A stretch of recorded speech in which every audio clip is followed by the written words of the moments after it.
We studied about Euclid's fifth postulate now children. Based on that, it is equivalent versions of Euclid's fifth postulate. For every line L and for every point P not lying on L, there exists a unique line M passing through P and parallel to L. I explained you this fifth postulate by drawing one figure. We considered, I will erase this, and I said you one point as well. Two straight lines we considered and one more line falling on this, and if at all it has two interior angles whose sum is less than 180 degree, then if you extend that part of the line, it will meet or coincide at some point. This was the Euclid's fifth postulate. Now, there is equivalent version they are telling, that is they are given on page 36, last sentence in italics in your textbook. Two distinct intersecting lines cannot be parallel to the same line.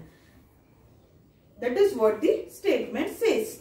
You can see the figure there. Two distinct intersecting lines cannot be parallel to the same line.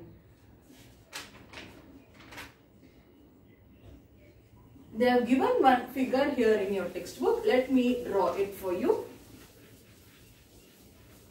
Here I added one point now, that those lines can never be parallel to each other. Why? Because we know that parallel line never intersect or meet each other. And you have this intersecting point P. For every line L and for every point P not lying on L, there exists a unique line M passing through P which is parallel to L. That is what they have given here children. For every line L. So this is the line L. There is some point P. So this way they are going. This is the line L. For every line L, there will be some point P not lying on L. Yes, no, this point P is not lying on the line L. There exists a unique line M which is passing through P and which is parallel to L. Means through this point there will be a line. There will be one line which will be passing through this point P which is not lying on the line L. They have labeled the line as M, which is parallel to this line L. Yes, no? The line which is passing through the point P, that is line M, is parallel to L. That is what they mean. So, one statement they are given means two distinct lines cannot be parallel to the same lines. Like that they are defining it. So, you just have to keep in mind that for any point P which is not lying on the line, on one of the line, will have one more line passing through that point. That line will be parallel to the other. That is what it means. So after this, we shall solve the next exercise, that is last exercise of this lesson, exercise 2.2 of this lesson children, that is exercise 2.2. We have only two questions given here. First question is, how do you rewrite Euclid's fifth postulate so that it would be easier to understand? So we all know already the statement of Euclid's fifth postulate. So if we go back to the statement children, Euclid's fifth postulate states that if a straight line, you should write the fifth postulate as well. So you have it in page 32, last paragraph. If a straight line falling on two straight lines makes the interior angle on the same side of it taken together less than two right angles, then the two straight lines, if produced indefinitely, meet on that side on which the sum of the angle is less than two right angles, is the actual statement of Euclid's fifth postulate children. So they are asking us, can you rewrite this statement without changing the meaning of it? While explaining the figure of Euclid's fifth postulate, I use the word called transversal. For the two lines AB and CD, the line which we draw, the line falling on the two straight lines, they will tell, no children. So this line is called the transversal. So we are writing or rewriting the Euclid's fifth postulate by only changing the straight line by the word transversal. So yes, we can rewrite Euclid's fifth postulate. You will just write the actual postulate given in textbook. Yes, it can be rewritten as, Anbitu, you will write this. Only changing this word straight line by transversal. How do you rewrite? Means within the double quotes, Euclid's fifth postulate is when a transversal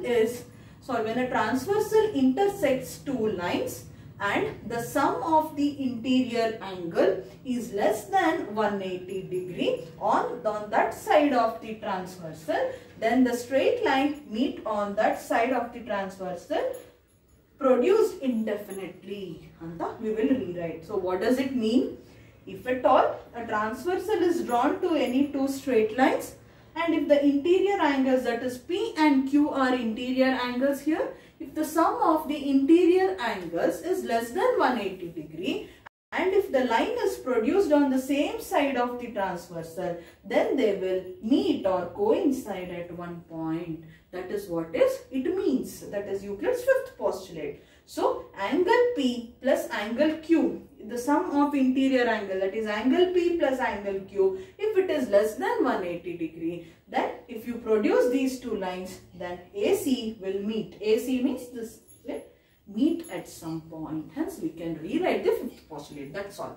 Second question, does the Euclid's fifth postulate imply the existence of parallel lines? Explain. Yes, it explains. Why? I said you many times by now. So to explain that, what I will do is, I will draw two figures and I want you to draw these two as well and write the explanation. That is the reason I have left place here. So same explanation we should give here. What we will do is just draw two lines, say L and M or A and B, any two lines, and drop one straight line.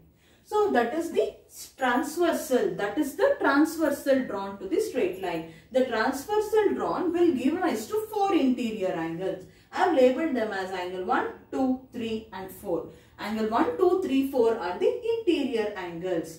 So according to fifth postulate, Euclid's fifth postulate, if the sum of the interior angles is less than 180 degree, then the line produced on that side of the transversal will meet.